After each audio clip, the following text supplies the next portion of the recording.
This is Montana Talks with Aaron Flint on News Talk 95.5. All right, well, very excited to welcome our next guest here to Montana Talks. I remember seeing this piece. There was a piece in The Hill. The Hill is a Capitol Hill publication, you know, for anybody who closely follows politics and policy in our nation's capital. And she actually wrote a piece, a guest opinion column that was picked up by The Hill. And then I saw a podcast here. Actually, one of our listeners sent this to me, a podcast where she was featured in the Titans of Nuclear, podcast put together by the Energy Impact Center.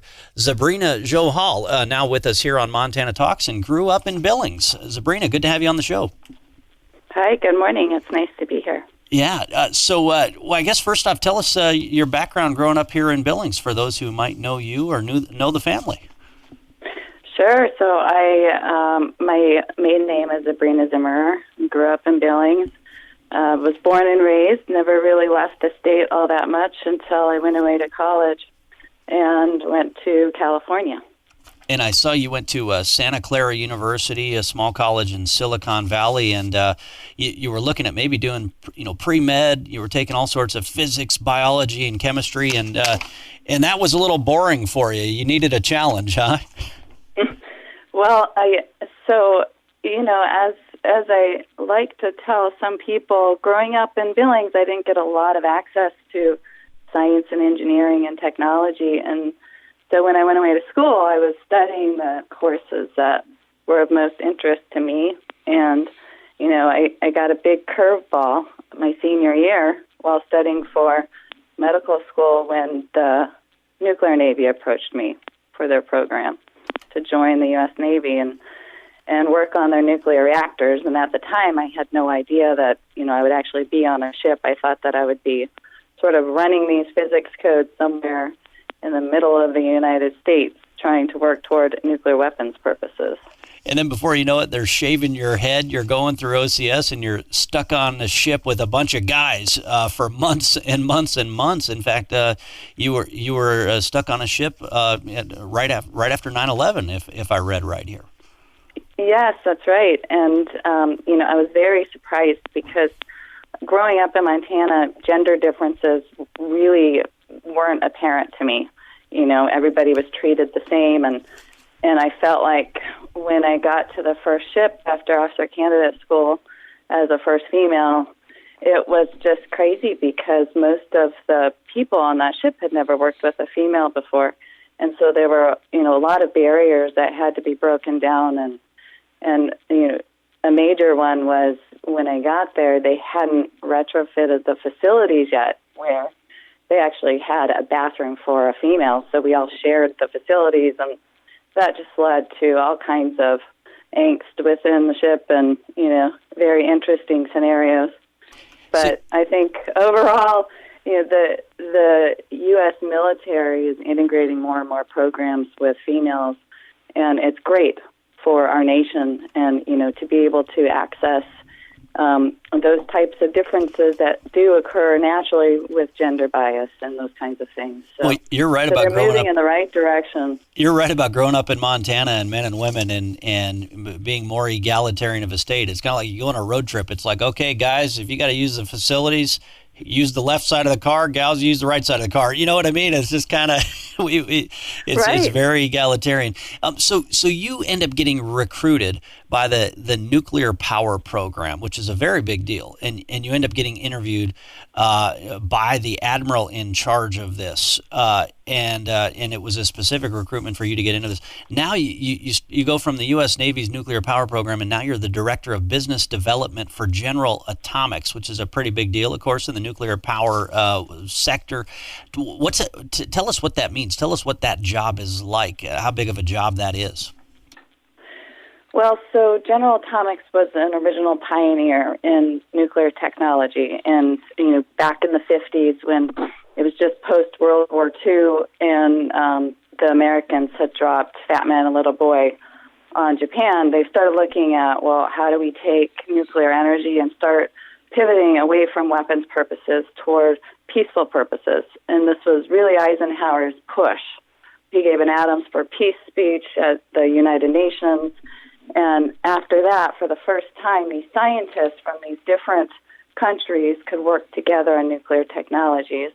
And that led to General Dynamics spinning off a division called General Atomics, where they really wanted to look at how do we get a nuclear technology product for sale in the open market. And that led to a reactor called TRIGA, Training Research Isotope General Atomics. And General Atomics went on to build 64 of these reactors throughout the world. So one of the most prolific reactor ventures in history. And from that, they got into fusion technology. So they really have at the core, they're working in these nuclear technologies, fission and fusion. Fission is when you split something into two, and fusion is when you combine two things into one. And so they've been working in these technologies. Right now, we have three main divisions. We have a magnetic fusion division, inertial fusion, and a fission. And it's really about, harnessing the power, the immense power that's inside the nucleus of the atom for purposes and really to change the fate of humankind. Because if we want to become a multiplanetary species, we really need to harness that nuclear density. So if you look at chemical energy, which is coal energy and natural gas, they use the electrons that are orbiting the nucleus that make these bonds with other atoms. But when you start talking about fission and fusion, now you're using that energy that's inside the nucleus versus just the electrons that are on the outside, and it's 1,000,000 times more power dense. Zabrina Johal featured recently in the Titans of Nuclear podcast, and also wrote a piece about fission energy in The Hill, a Capitol Hill publication. Zabrina, again, great to have you on the show this morning. And if you make it back to Billings to come see family and friends, you'll have to come join us in the studio for a longer conversation. It's great to hear kind of your backstory and dive into some of these issues this morning. That sounds great. So I saw this piece that you wrote for The Hill. It was talking about fission energy, and I hope I'm pronouncing that exactly right here. But from a big picture perspective, for those of us who aren't, kind of the scientists like you, what are the opportunities? You talked in this piece in The Hill about how the United States, it sounds like is basically falling behind when it comes to, or is in danger of falling behind with China and Russia. And, one of the things we've talked about on this show, we've talked with Stephen Moore, who used to be at the Wall Street Journal. For example, we've got a lot of uranium deposits here in Montana. Should we be doing more uranium mining here in America again? How do you see, China and Russia advancing when it comes to fission energy? What's the opportunity for America? Well, so this is something actually that I'm pretty concerned about, is the fact that in the United States today, we have around 20% of our electricity provided from nuclear fission plants. So there are around 100 of them in the United States. And these plants were built in the 60s and the 70s. And we haven't built any since.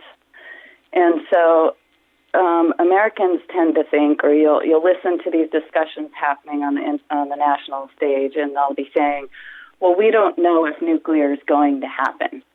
And, do we want to get into it because there are all these perceived risks associated?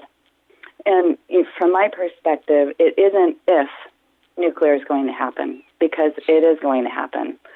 It's when it happens, when the Chinese and the Russians start developing the technologies and integrating them, and it's if the Americans are going to be involved, because Americans have a much different safety standard and a much different culture when applying it to these technologies. And, people say we were pioneers, and the Americans developed nuclear technology. When, Admiral Hyman Rickover, the U.S. Navy, started looking at these technologies that came out of the Manhattan Project, which was the weapons program during World War II, he realized how it would be transformational for submarines, for our submarine fleet. At the time, the submarines were all diesel-powered, and they were air-breathing machines. So when they were submerged for very short periods of time, and they were limited in speed. So he wanted to take nuclear technology and put it on board a submarine And he did that. And that was 1955 with the USS Nautilus. And then in 1957, he actually commissioned the first commercial electricity generating power plant in the United States in Pennsylvania called Shippingport. And from there, that's when commercial reactors took off, and that's when other countries started also adopting these sort of nuclear technologies for electricity generating purposes. But he did it because he was able to work across the regulator at the time, Congress, and Department of Defense. And he had two designs. Well, now the United States has shifted their funding policy where they're trying to leave it up to corporations to commercialize these new technologies. And it takes $4 billion to get from a paper study to a commercial reactor. And so they take their limited budget and they peanut butter it out around 70 different reactor designs.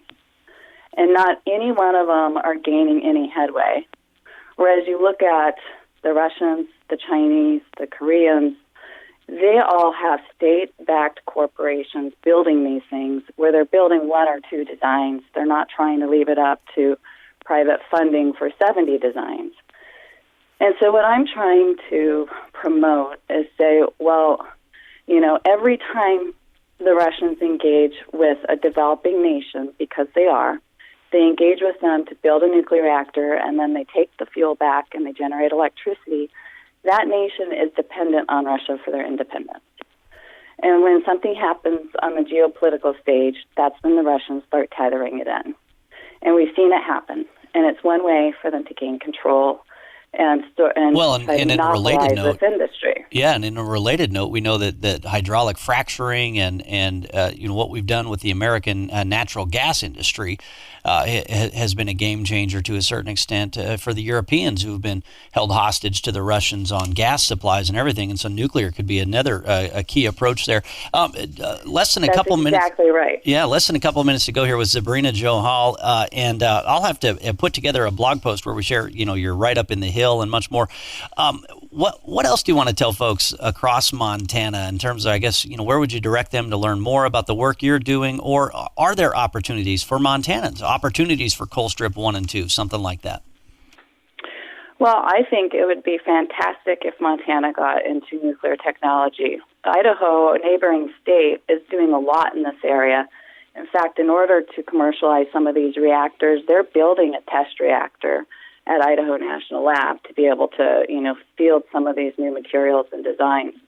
I think if there's any way for Montana to get into that they would add so much to the community and be able to provide so much, you know, really invigorating the science and technology within the state, and just sort of bringing that technology in, I think would be so great. Yeah, and of course, for any Montanans who've driven down to Salt Lake City or something, you've driven through Idaho, you'll see the signs for what used to be the INEAL, I think, the INEAL laboratory, now the Idaho National Laboratory. Well, it's a fascinating topic and also a great Billings success story. Zabrina Johal grew up in Billings, now the Director of Business Development with General Atomics. It's been great to have you on the show this morning. Thanks so much for taking some time out with us. Great, thank you.